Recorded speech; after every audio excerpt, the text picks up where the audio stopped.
नमस्कार, श्रेष्ठ उत्तराखंड देख रहे हैं आप। मैं हूं आपके साथ हर्ष भारद्वाज। दूसरे राज्यों से आए लोगों का उत्तराखंड में जमीन खरीदना अब जल्द ही मुश्किल हो जाएगा।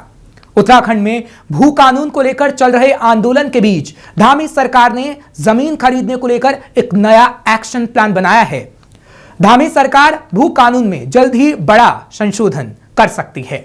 हालांकि उत्तराखंड में भू कानून को लेकर जंग कोई नई नहीं है। राज्य में मुख्यमंत्री के साथ साथ भू कानून में लगातार बदलाव होते रहे हैं, लेकिन कभी कोई ठोस कानून नहीं बना।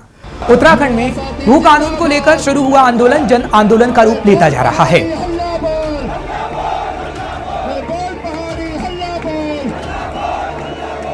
कहा जा रहा है कि उत्तराखंड राज्य गठन की मांग को लेकर हुए आंदोलन के बाद राज्य में ये दूसरा सबसे बड़ा आंदोलन है। आंदोलन में लोगों की लगातार बढ़ रही हिस्सेदारी और 2024 में होने वाली लोकसभा चुनाव ने धामी सरकार की चिंताओं को बढ़ा दिया है।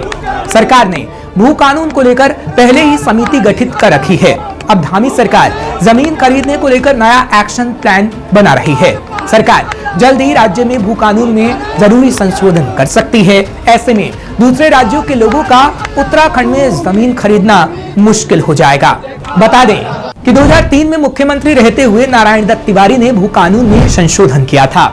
इस संशोधन के तहत उत्तराखंड से बाहर के लोगों को पहाड़ी क्षेत्रों में 500 वर्ग मीटर की सीमा तक जमीन खरीदने की अनुमति दी गई थी।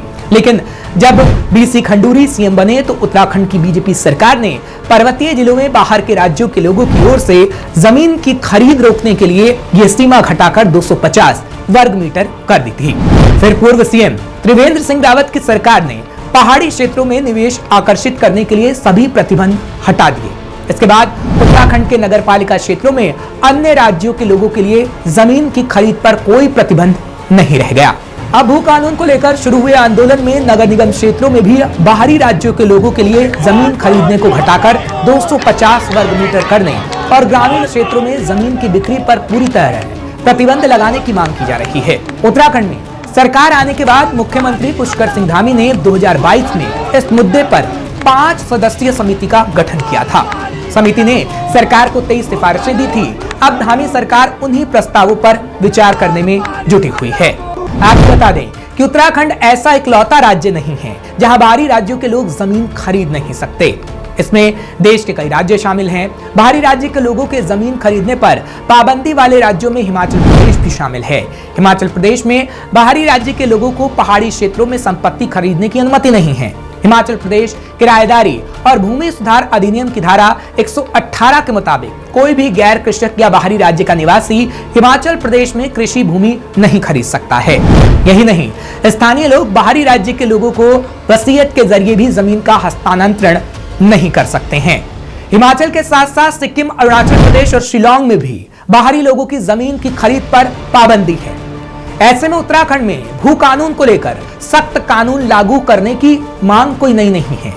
अब देखना है कि धामी सरकार इस ताजा विवाद को किस तरीके से भुनाती है। ऐसी और खबरों के लिए आप देखते रहिए श्रेष्ठ उत्तराखंड। श्रेष्ठ उत्तराखंड पर खबरों से जुड़े रहने के लिए चैनल को सब्सक्राइब करें, बेल आइकन दबाएं और देखते रहें श्रेष्ठ उत्तराखंड।